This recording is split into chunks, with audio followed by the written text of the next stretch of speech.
Napanood mo ba yung Coachella? Coachella. Napanood ko, yun yung week 1 o week 2. Pare. Blind ranking, i-rank mo yung Coachella sets. Coachella sets. Kung gaano kagaling, yung performance, yung overall impact, kung gaano ka-iconic, etc. etc. Number 1, Bini. Ay, sorry. Hindi wala.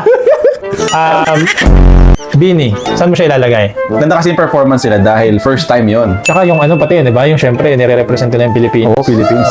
Maliban sa performance, representation din. So tingin ko, yung overall performance nila, number 2 sa akin. Okay. Kasi Pinay ako eh. Tabagay. Next, Cat's Eye. Nalilito din ako. Yan ang inuna mo sa akin. Di ba? Ito yan ang number. Joke lang. Kasi Kasi iba kasi tip pa yun.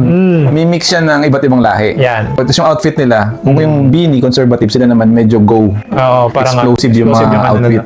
Tsaka may Pinay din sa Cat's Eye. Oo, yung leader nila, si Sofia, nakaka-proud na meron sila doon. Pero, dahil yung performance nga nila is, yun nga, medyo explosive, tsaka sa outfit. Kung lalagay ko sila sa number 3. Number 3. So, mas magaling sila sa Bini? Ganun ba yun? Inauna mo kasi Ay, mas magaling yung Bini sa kanila? Mas magaling yung Beanie, oo.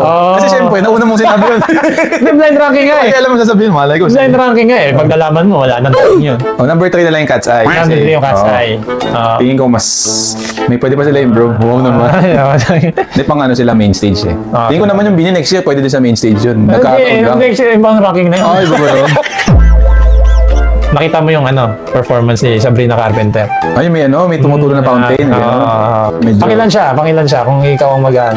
alam ko din yung kanta niya, maganda rin yun eh. 5, kasi baka may maganda pa. 5 kasi hindi naman ako sobrang fan ng kanta niya na medyo, iba yung culture nun eh, medyo pa sexy eh. Well, ikaw ba nung say mo? Wala, mamaya ka na. May ibang tanong yun sa'yo. Gusto ko yung Ang next natin, si Lisa. Nakita mo yung kay Lisa. Yun lang. Hindi makita. Parang may... Panonokin natin para maganda. Sige, search mo. Kaya ako ang hirap naman nung sasabihin. Ito. Panonokin natin para mayroon tayo. Yan yun. Ngayon ko na ito nakita. Parang mula Lady Gaga yung vibes. Tingnan mo na lang yung visuals. Hanap ka pa. Parang siyang anime.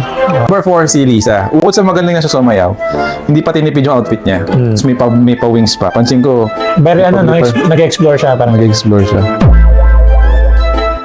okay. So, number 1 kasi, Ayan na.